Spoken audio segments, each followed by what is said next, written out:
একটা কাঁচ ভাঙা শব্দ, আর মুহূর্তেই রাস্তাটা যেন যুদ্ধক্ষেত্র। মিনেসোটার মিনিয়াপোলিসে ঘটে যাওয়া এই দৃশ্য এখন শুধু যুক্তরাষ্ট্র নয়, সামাজিক যোগাযোগ মাধ্যমে বাংলাদেশিদের মাঝেও তীব্র আলোচনার জন্ম দিয়েছে।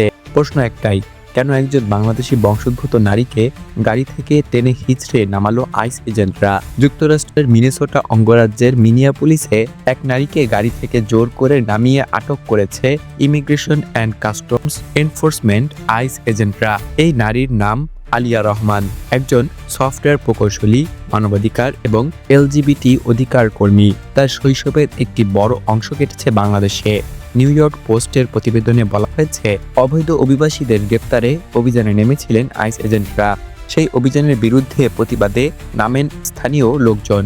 অভিযোগ উঠেছে, এ সময় আলিয়া তার গাড়ি দিয়ে মুখোশধারী এজেন্টদের পথ রোধ করেন। গত মঙ্গলবারের এই ঘটনার ভিডিও সামাজিক যোগাযোগ মাধ্যমে ভাইরাল হয়। ভিডিওটিতে দেখা যায় মুখোশধারী এজেন্টরা আলিয়ার গাড়ির কাঁচ ভেঙে তাকে জোর করে বের করে আনছেন।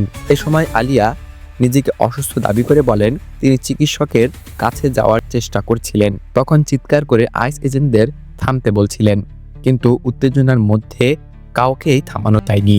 ইমিগ্রেশন অ্যান্ড কাস্টমস এনফোর্সমেন্ট অথবা সংক্ষেপে আইস যুক্তরাষ্ট্রের হোমল্যান্ড সিকিউরিটি বিভাগের অধীন একটি কেন্দ্রীয় সংস্থা। এই সংস্থার কর্মীরাই আইস এজেন্ট নামে পরিচিত। তাদের মূল কাজ অভিবাসন আইন প্রয়োগ, সীমান্ত সুরক্ষা এবং আন্তর্জাতিক অপরাধ দমন। যুক্তরাষ্ট্রে অবৈধ অভিবাসীদের আটক, বিচার এবং ডিপোর্টেশনের দায়িত্ব এই সংস্থার ওপর। ডোনাল্ড ট্রাম্পের কঠোর অভিবাসী বিরোধী নীতির কারণে সাম্প্রতিক সময়ে আইস এজেন্টদের তৎপরতা নতুন করে ব্যাপক আলোচনায় এসেছে।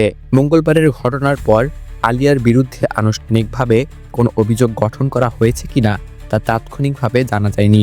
তবে আইসের পক্ষ থেকে দাবি করা হয়েছে, অবৈধ অভিবাসীদের বিরুদ্ধে অভিযানের সময় তিনি তাদের কাজে বাধা সৃষ্টি করেছিলেন। সব মিলিয়ে একটি গাড়ির কাঁচ ভাঙার সেই মুহূর্ত এখন শুধু একটি গ্রেপ্তারের গল্প নয়, বরং তা যুক্তরাষ্ট্রের অভিবাসন নীতি, মানবাধিকার এবং ক্ষমতার প্রয়োগ নিয়ে নতুন করে বড় প্রশ্ন তুলে দিয়েছে।